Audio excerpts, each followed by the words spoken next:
Hey everyone, welcome to Random Bits of Randomness. This is Isaac, and we're going to be going over a controversy today. This one is one that hits near and dear to my heart, because I'm really loving this game, but there's a lot of, actually two controversies going around on it, and that is Population 1. So, first things first, trigger warning. I'm going to be offensive, because I'm probably going to have different opinions than some of you, or if not most of you, at least if online has anything to say. It seems like I'm in the minority here. So, if you can't withstand other people's opinions, beyond. Moving past that, though, if you guys are still here and you disagree with me, awesome, thanks for watching. Let me know why you disagree with me in the comment section, but do it respectfully. We can be nice here, let's not be jerks. Now that we got all that out of the way, let me tell you my bias. My bias is I've been a beta tester for a few weeks, and this game showed up on my radar about a year ago, and I've been excited about it ever since. I love this game, and consequently, I am biased. However, these opinions I would have if it was a game that I didn't like too. However, I might not be as vocal about it. So, first one I want to go over is the microtransactions. And this one, everyone's getting all in a tissy fit about, but I don't know why, especially if you've been paying attention. On the Discord, there have been a lot of chats between all the people about what price it was going to be before it was actually announced. And the average prices people were guessing was $20 to $30. A few people throwing up 40. I think the general consensus was 30. And so that price didn't surprise me. And also, we were all kind of throwing around the idea of microtransactions. And so, again, that didn't surprise me and a bunch of other people when they were in there. But that was only people who were, like, deep in the Discord who saw that. If you weren't deep in the Discord, you just were a playtester and playing it, but not actually joining in the community of people playing it, then I can understand how you wouldn't actually have known that. That being said, I mean, it's a battle royale. It's kind of expected. And let's move on now to the YouTubers with that, because they published all their videos and didn't mention microtransactions, and that's part of why everyone's really pissed off about this. So, first off, from my understanding, YouTubers weren't told anything that they were supposed to say. They were just given the game and their information was there and they could do what they want with it. Their NDA was lifted a few hours before ours, and around the same time that their NDA was lifted, the games went live for wishlisting on the online stores. So anyways, the YouTubers, they did their videos, and yeah, they didn't mention microtransactions. However, when the online stores went up, it even said microtransactions. So I don't think Big Box was trying to hide it. I think the YouTubers just either one of two things happened. One, they didn't realize it, and they weren't part of the community enough to notice, which isn't a bad thing. I mean, they've got their own communities they're dealing with. There's no way that they can be so many places at once, because most of them still have full-time jobs on top of that. So entirely understandable that they wouldn't have noticed those conversations within the Discord and within the community. But two, they probably didn't notice the store and didn't check it before they put their videos. Again, they're busy. I entirely understand. No hate on them. The other option is they knew it was there, but they didn't think it was worth mentioning. Because, like I said earlier, it's a freaking battle royale. Battle royales always have microtransactions for cosmetics. And yeah, so for cosmetics, that's the biggest thing here. If it was a pay to win, I would agree with you. That would be crap on a game like this, on a battle royale. You don't want pay to win. I mean, you don't want pay to win on anything, but a battle royale, that would be crap, and that would kill the game. But this is not pay to win. Look on the screen here. This is Big Box's official answers about this, and they pumped it out a few hours after the controversy. I know a lot of people are like, oh my gosh, it took them so long. Guys, there's a big controversy going on. They've got to be careful with what they say, otherwise that can make it worse. So, this is what they threw out there. I mean, basically, I'm just going to summarize it for you. You can read it all if you want, but basically it's, hey, microtransactions are just for cosmetics. Not even any of the cosmetics at the beginning. Those are all unlockable. We're going to add cosmetics down the road, and some of them will be free and some will be microtransactions. And that will provide you guys with continuous content, because there's no way they can keep doing content if they can't keep making money from it. And then with that, they said they're also going to be releasing maps and other stuff like that, and none of that will be behind a paywall. So I like the idea of a few people buying some cosmetics so that I can get a free map. I think that's great. But a lot of people seem really pissed at that. And honestly, I'm not entirely sure why, except some people just like being upset, I think. So, also, I want to point out, this game has been 3 years in the making.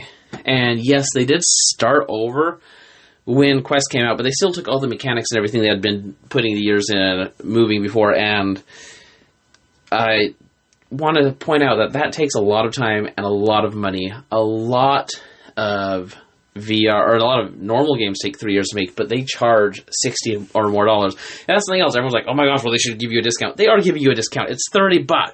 I mean, Half-Life Alyx was $60. A lot of other games are $60. This is half that price. This is a discount for what they could have charged. Now, granted, it's no Half-Life Alyx, but honestly, I enjoy it more than I enjoy Half-Life Alyx. So, I mean, to each their own, you're going to find what you like.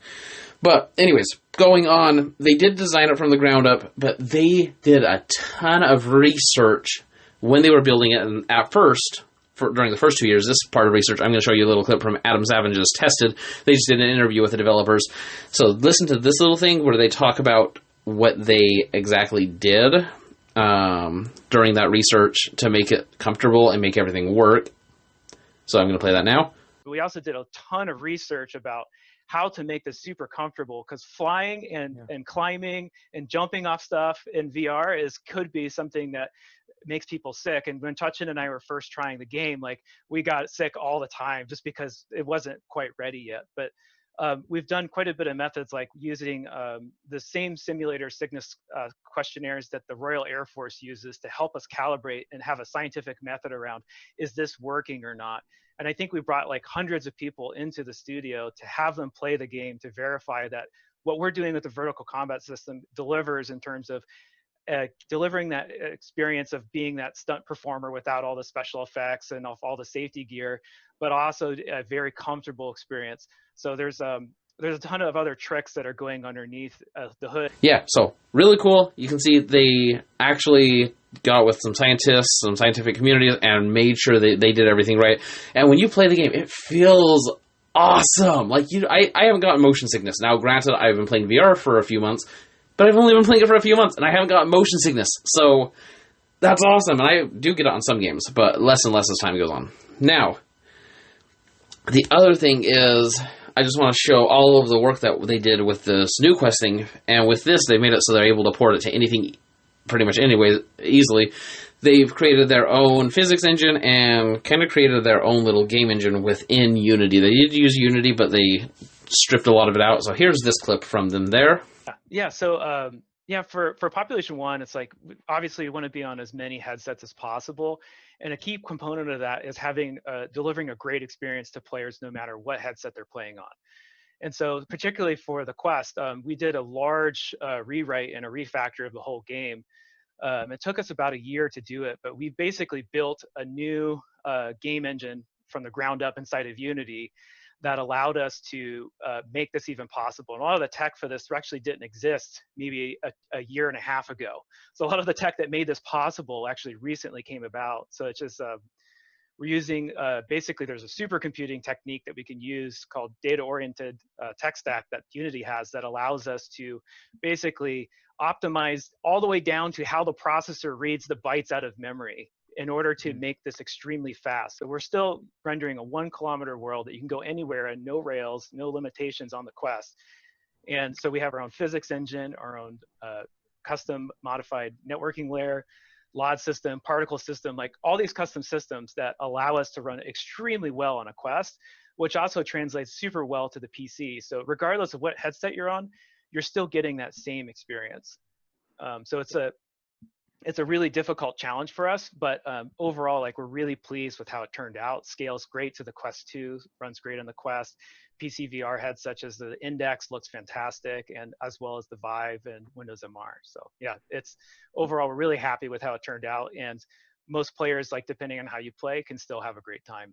And yeah, so there's, again, those 2 clips. If you want to see the whole interview, it links into my description, and I would really say you should check it out. It's a lot of useful information. It's really cool, but for the sake of this, I'm going to just leave those 2 clips in and move forward from there. And let's now move on to the next scandal. I think I've kind of covered the whole cosmetics thing, at least my opinion on it enough. Let's move on to the next scandal, which is the graphics. Yes, I'm going to say it right now, graphics are a lot worse now than they were before. I mean, look at the graphics on there before. This little thing I'm showing you, you can see, like, the longer grass, it's all, like, ray tracing and nice and whatever. But you want to know something that you don't see on these graphics? A Quest-capable game. And now all you PC VR lords out there, you're like, I don't need a Quest-capable game. Yes, you do. Because there's a commonality between the two complaints I see. The graphics people and the microtransaction people. Both of them say, well, apparently because it's not up to my standard, it's not going to last very long. It's going to be like all the other multiplayer VR games and be dead in a couple months. Guys, the reason the graphics aren't as good is so they can get it onto the Quest and get it to a much larger player base, having it cross-platform, which will help it stay alive longer. Guys, the reason they're doing microtransactions is so that they can keep supporting the game down the road, not just at launch, and so it can last a lot longer. These two things you guys are complaining about, these are what it's going to take to make a game that actually lasts longer than a month or two. I am really stoked about these. I mean, honestly, I'd love it if they could make it look that awesome, but they wanted to make it work on them all. And in the interview, I didn't clip this part, or I keep this part, but they talked about how they had to make sure draw distances were the same on Quest as PC. They had to make sure everything works the same as Quest and PC. They had to make sure cover works the same as Quest and PC. Originally, they were actually talking about how maybe you can like crawl in grass and stuff and use that as cover. But the problem is, it wouldn't have been supported on the Quest. And they figured more important than making it 100% beautiful, and it still looks amazing. I still think it looks beautiful, but it's not as good as it was before. I admit that. But better than making it 100%, spectacular and die in a month, they would make it mass marketable so it can actually survive the test of time, and we can actually get a VR game that's going to last longer. And I think that's what we need. We need a VR game that's able to last longer than a couple months. Okay, so anyways, that's all my opinion. Obviously, everything here has been my opinion. Let me know why I'm wrong. I don't have much else to say on this. I mean, I can keep rambling on it for another 10 minutes and go on, but that would be boring. So let me know where I'm wrong. Let me know if I'm right. I mean, I like having my ego patted like I'm a human being, so pat my ego. But if you think I'm wrong, tell me why I'm wrong, and I will consider your opinion. I've read a lot of people's stuff down, in other comment sections, and I haven't had my opinions changed, but I am always happy to read them, and I think that's a healthy thing to do, is kind of have discourse going. Anyways, I'm rambling now. Thanks for watching Random Bits of Randomness. This has been Isaac. If you enjoyed this, smash that like button. If you didn't, the other one works. You smash the down button. If you could please subscribe, though. We are a new channel. I mean, look at our subscriber count. We're at 51, at least when I posted this. And that's really cool. Yay, we're at 51. But also, we could use with a couple more people. So if you want to join our community, that would be awesome. We have a Discord link in the description. And yeah, we post videos a few times a week. I'm going to be doing a bunch of live streams of Population 1. So if you like Population 1, follow me here. Also follow me on Twitch, because that's where I'm going to be doing the live streams for Pop 1. And I've got a link to that in the description as well. I've got to remember to put all these in the description because they don't have them before this video. Anyways, yeah. Thanks for watching, guys. I am rambling. Peace! Be nice.